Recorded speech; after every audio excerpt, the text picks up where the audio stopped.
तो चलिए विद्यार्थी, हम लोगों को आज लेसन 2 का शुरुआत करना है। ठीक है, लेसन 2 मैंने इसका हेडिंग लिख रखा है, क्या क्या है? घातांक और घात। लेसन 2 का नाम क्या है? घातांक और घात। ठीक है, तो घातांक क्या है, घात क्या है, हम लोगों को इसी के ऊपर क्वेश्चन दिया जाएगा बनाने के लिए। तो ये बनेगा तभी जब इससे संबंधित कुछ फॉर्मूले हमको क्या रहेंगे, याद रहेंगे। ठीक है, तो हम लोग इस लेसन में क्वेश्चनों को बनाने से पहले कुछ इम्पोर्टेंट फार्मूलों को पहले हम लोग क्या करेंगे, लिखेंगे, जानेंगे, तभी हम लोगों का क्वेश्चन क्या कर पाएगा, बन पाएगा। आइए ज़रा देखते हैं, आप लोग ज़रा स्टार डाल के हेडिंग लिख लीजिए।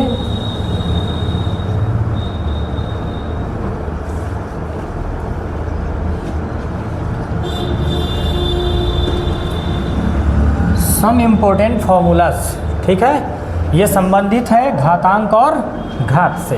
ठीक है, ये प्रश्नों को बनाने में हमारी मदद करेंगे। कुछ फार्मूले हैं विद्यार्थी जिनको आपको जानना पड़ेगा।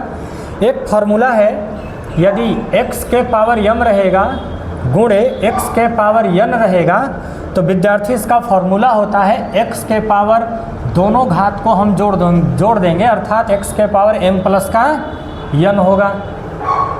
इसमें जब दोनों x एक जैसा रहे और घात अलग अलग रहे, जब ये तो गुणा में रहे, तो हमें इस तरह से लिखना होता है। ठीक है, आइए ज़रा क्वेश्चन फार्मूला नंबर दूसरा को देखते हैं। अगर यही थोड़ा और बड़ा कर दे, ज़रा देखिए, x के पावर m कर दे, फिर गुणे x के पावर n कर दे, फिर x के पावर p कर दे, तो विद्यार्थी इन तीनों x के बदले में एक बार हम x लिखेंगे और लिखने के बाद m-n-p जो इसके घात में है, इसको हम क्या कर देंगे, क्रम से ऊपर में इसके पावर में जोड़ देंगे और हमारा आंसर क्या कर जाएगा, आ जाएगा।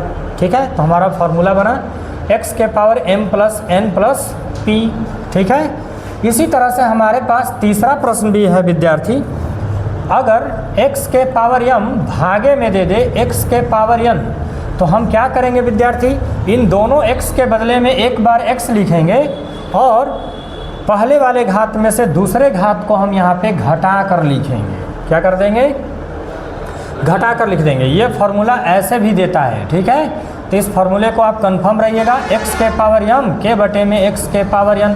तो ये चिन्ह जो है ये भी तो भागा के तौर पे है ना, तो इसका भी मतलब यही होता है। तो हम दोनों x के बदले में एक बार x लिख देंगे और m में से हम n को क्या कर देंगे, घटा देंगे। ठीक है, अब आइए ज़रा फार्मूला अगले वाले में चलते हैं।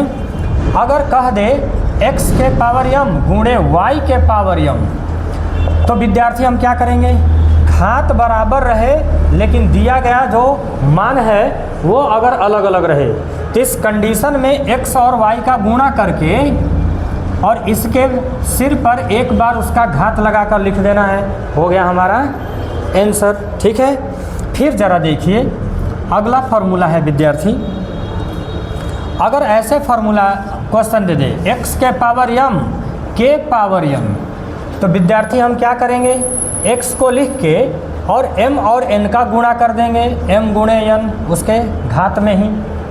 ठीक है, उसके घात में ही हम लिख के क्या कर देंगे, गुणा कर देंगे। ठीक है, इसी तरह से एक क्वेश्चन फार्मूला और है, अगर कोई भी संख्या रहे और उसके सिर पर मतलब घात में पावर वाले स्थान पर 0 लगा दिया जाए, तो सर किसी भी संख्या के सिर पर अगर 0 लगा रहेगा तो उसका मान क्या होगा, हमेशा 1 होगा, याद रखना है। ठीक है, अच्छा अब जरा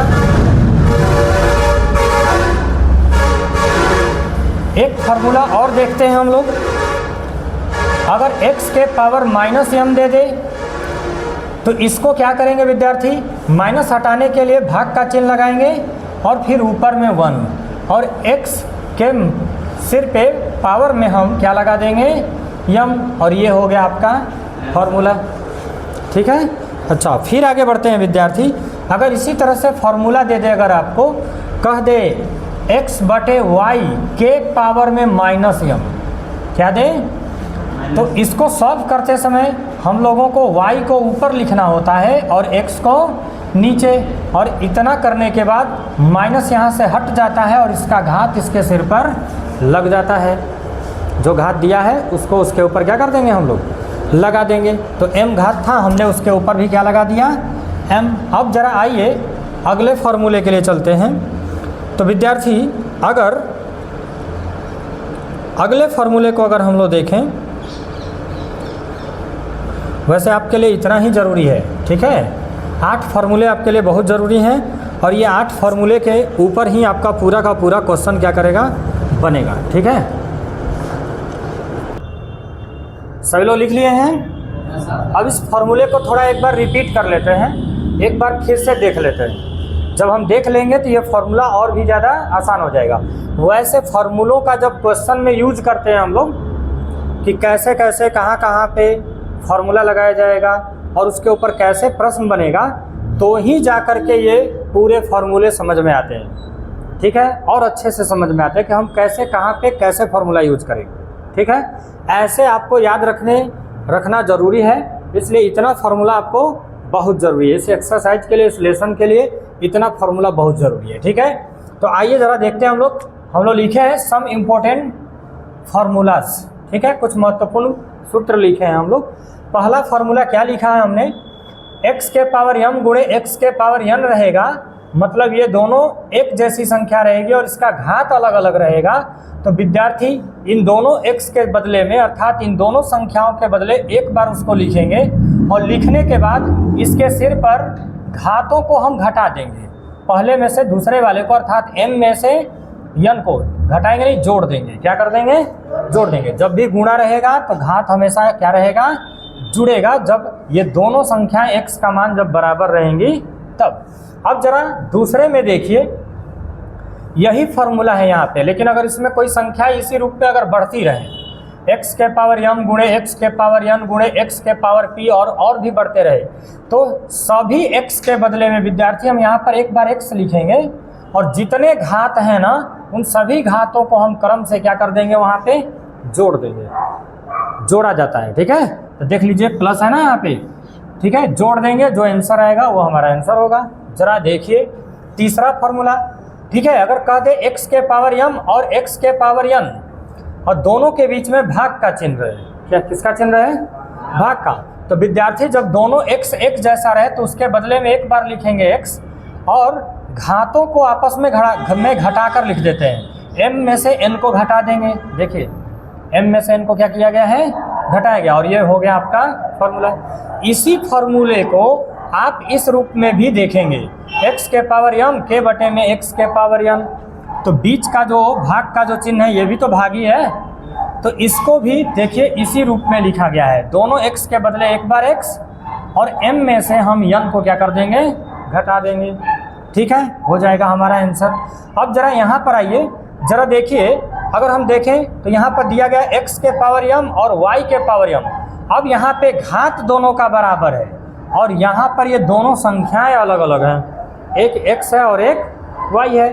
घात जब बराबर रहे और जब दोनों संख्याएं भिन्न भिन्न रहें, तो इस कंडीशन में विद्यार्थी हम क्या करेंगे, x का y में गुणा कर देंगे, x का y में क्या कर देंगे, गुणा कर देंगे, और दोनों घात एक जैसे हैं उसके बदले एक बार उसके ऊपर घात लिख करके छोड़ देंगे और हो जाएगा हमारा आंसर। अगर हल होने लायक रहेगा तो उसको हम हल कर देंगे और हो जाएगा हमारा आंसर। जरा इसको देखिए, 5वां प्रश्न है, अगर संख्या दिया रहा है, किसी संख्या के सिर पर घात रहे और उसके घात के ऊपर भी घात रहे, मतलब x के पावर m के पावर n कैसे पढ़ा जाता है, जरा सब लोग बोलिए, x के पावर m के पावर n, ठीक है। तो इस कंडीशन में x को लिख देते हैं और लिखने के बाद जितने इसके घात हैं उसका आपस में गुणा कर देते हैं, ठीक है। तो हमने लिख रखा है m गुणे का n, ठीक है। ठीक इसी तरह से आते हैं, आपको लिखा गया है x के पावर 0 बराबर मान 1 होता है। इसके कहने का तात्पर्य कोई भी संख्या रहे, जैसे 100 और इसके सर पर लगा दे 0, घात कितना लग जाए, 0, तो इस कंडीशन में इसका मान क्या हो जाएगा, हाँ, कोई भी संख्या रहे अगर उसके सिर पर क्या लग जाए, 0, तो आप समझ जाइएगा कि उसका आंसर क्या होगा, 1, सिर्फ 1 होता है। और इसी बात की पुष्टि करता है ये वाली फॉर्मूले की लाइन, ठीक है। अब जरा देखिए यहाँ पर विद्यार्थी अगर x के पावर -m दे दे, घात दे, लेकिन अगर वो माइनस में, तो माइनस को हटाएंगे तो प्रति का चिन्ह लगेगा और उसके ऊपर में 1 लिखा जाता है, और नीचे में उसी संख्या को लिख के उसका घात वहाँ पे लगा करके हल कर देना है। ठीक है, और हल करेंगे, जो आंसर आएगा हमारा आंसर होगा। ठीक है, और लास्ट फॉर्मूला है विद्यार्थी, आप लोग देख सकते हैं यहाँ पे x बटे का y देगा, और अगर घात में माइनस का घात दे दे, घात के साथ क्या लगा रहे माइनस, तो माइनस जब हम हटाएंगे तो ये संख्याएं उल्टी पुल्टी हो जाएंगी, अर्थात एक ऊपर वाला अंक नीचे और नीचे वाला ऊपर लिखने के बाद इसके सिर पर क्या लगा देंगे, वही घात हम लगा के हल कर देंगे और हमारा हो जाएगा। तो फार्मूला पूरा समझ में आया। इसके ऊपर जब हम लोग क्वेश्चन बनाएंगे, जब प्रश्नों को जब हम लोग बनाएंगे तो समझ में आएगा कि ये प्रश्न कहाँ कहाँ पर कैसे कैसे प्रयोग किए जा रहे हैं, और उससे और भी स्पष्ट हो पाएगा ये पूरा फार्मूला कि हाँ कहाँ कहाँ पे कैसे कैसे लगाना है। बात समझ में आ गई। तो मैंने इस प्रश्नावली में, प्रश्नावली एक्सरसाइज जो था 2.1, एक्सरसाइज कौन, इसका एक्सरसाइज 2.1 जो था, ठीक है, उसमें संबंधित, उससे संबंधित सारे फार्मूले लगभग मैं बता चुका हूँ। जो प्रश्न छूटा होगा, जो फार्मूले छूटे होंगे, वो प्रश्नों को बनाने के दरमियान वहाँ पर आएंगे और हम लोग वहाँ पर भी क्या कर सकते हैं, लिख सकते हैं। तो सभी लोगों को समझ में आया वाला। तो कल हम लोग इसको स्टार्ट करेंगे, प्रश्नावली एक्सरसाइज 2.1। चलो समझ गए, तो रहने दे इसको आज तक यहीं पर। चलिए ठीक है।